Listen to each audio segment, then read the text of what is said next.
Before I got into manga, I was just doodling like any other kid. So I was basically self-taught with no teacher.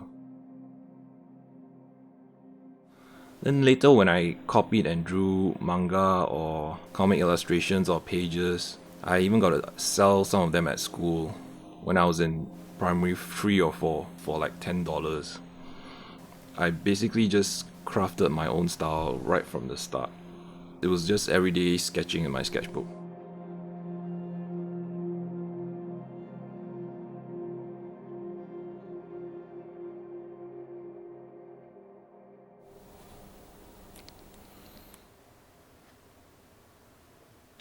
I guess I was around 10 to 15 years old. I was reading Dragon Ball Senseiya and Yu Yu Hakusho the most.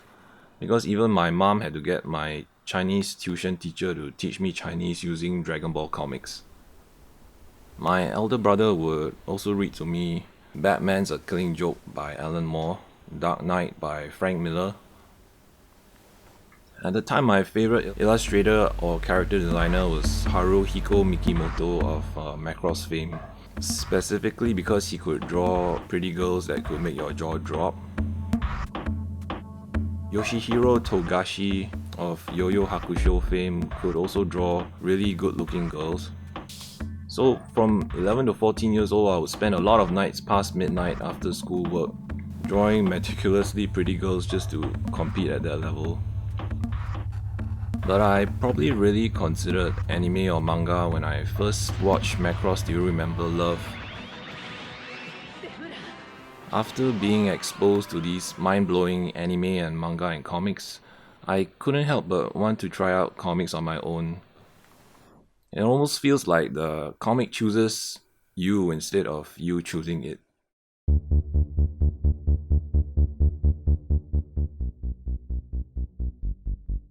I really started trying to draw comics by myself when I went to art college in Savannah, Georgia, USA. I was pursuing a bachelor degree in sequential art, and in my fourth year, I started submitting comic strips to comic companies in the US.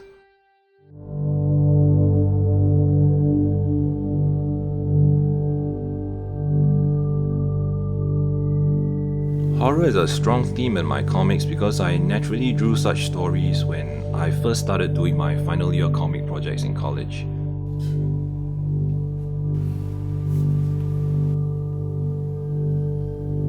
I was not really a fan of horror movies when I was younger actually, but once I got older after NS, I started to have a fascination with dark manga or like darker movies.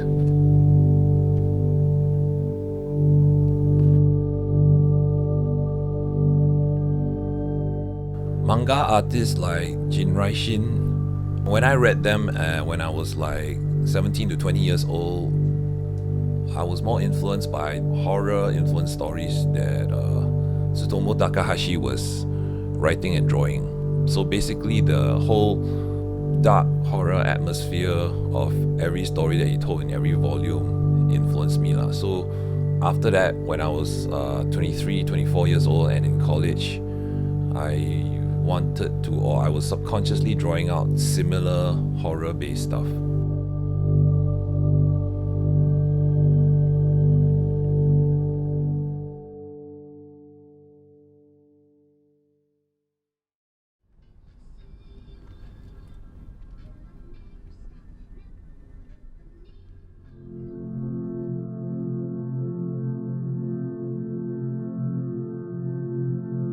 When I was in America, sending submissions and not getting any reply, it wasn't really a feeling of being defeatist or whatever lah. It was more of just being overseas by yourself too long lah. You kind of start to have like cabin fever or something. I just took it as it is lah. I didn't really thought of I couldn't get a comic job in America, boo hoo hoo, because I knew what I was drawing wasn't really American fitting, like wasn't really mainstream DC or Marvel anyway. If the indie American also didn't really fit that well, although it's also understandable. So when it was time to go back, I just accepted and just try and draw local comics, which also kind of made sense anyway because local comic scene in Singapore is very small. That makes it even more worth exploring.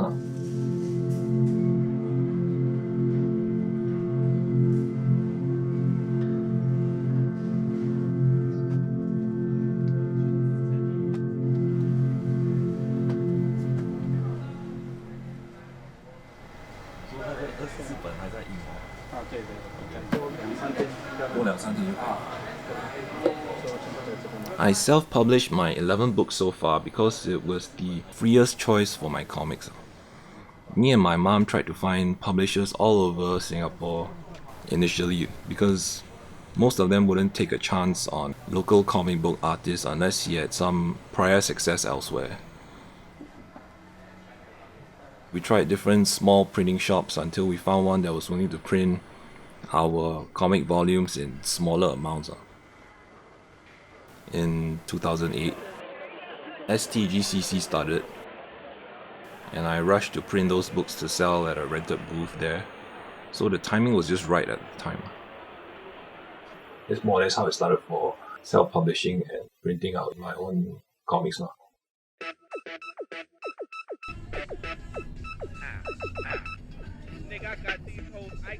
Hip-hop became a part of my comics package because I listened to a lot of hip-hop music. Because back at the time in USA in the early 2000s, Dirty South music was coming up, and I also got into the west and east side of hip-hop.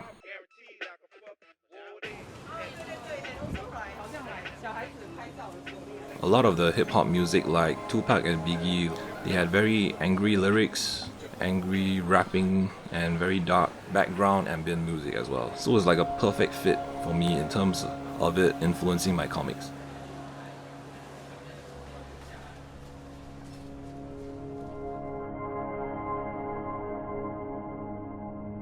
At the time in America, I realized that just using your own Chinese culture and putting into your own comic, whether it's local or Asian or not, just doesn't seem right enough. It seemed more necessary to put more foreign culture elements into it, like hip-hop or heavy metal, for example, or putting black characters, for example. Culturally and also mentally, it just seems to help me portray my own story easier. Rather than just focus all Asian stuff and all Chinese stuff, and then that's it. That's a Singapore story, that's a Chinese story, and that's an Asian story. It didn't feel enough at the time.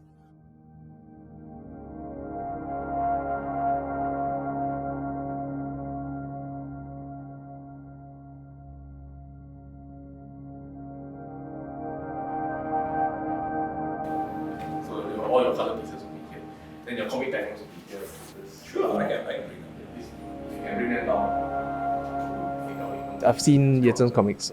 It strikes me as very unique because not many other people in Singapore have done this for 10 volumes with one more coming out later this year. And I think that it's a style that you rarely see, and it's a very developed style. And I would like people in Singapore to come and see this exhibition, to come and judge for themselves, what makes a comic Singaporean. Singapore, the comic shops are all died already. There's none. you got G&B, you have Wonderific, you have a few others lying around, but they don't stop. They don't really stop Singaporean comics. Yeah. You need this kind because the Singapore comic scene is lacking in terms of number of titles published, because it's very much a numbers game in the industry for chasing commercial success as well as critical success. The main issue that I see is that not enough comics are being published for the market to absorb, and it's kind of like a chicken and egg situation, because on one hand the market demand doesn't satisfy the need for such number of comics, but without producing such number of comics, right, you cannot grow the market in the first place, and this is the issue that I see within the Singapore comic scene in particular. In the long term, right, kids who read comics will grow up into adults who read comics, and their kids will read comics as well. So for continued success of Singapore comics in particular, I think that we need this.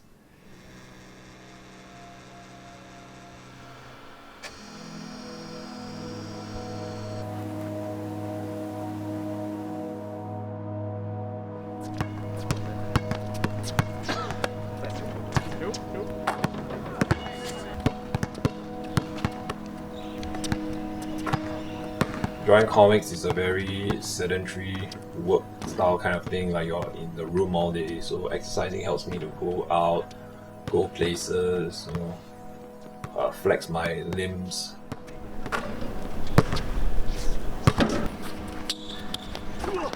Anything part of real life can help the comic in a way. Sometimes an artist's job can help conjure fresh images for a future story. The basketball game can test your mental prowess and endurance in a team sports game.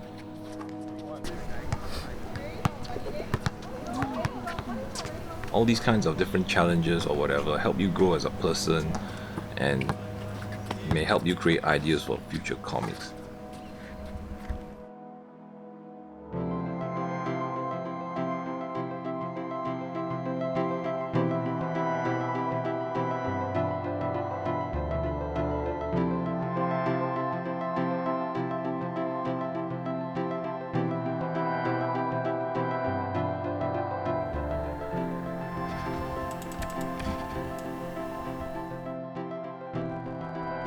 The exploration for how good a quality of a comic that you can draw was what kept me going on.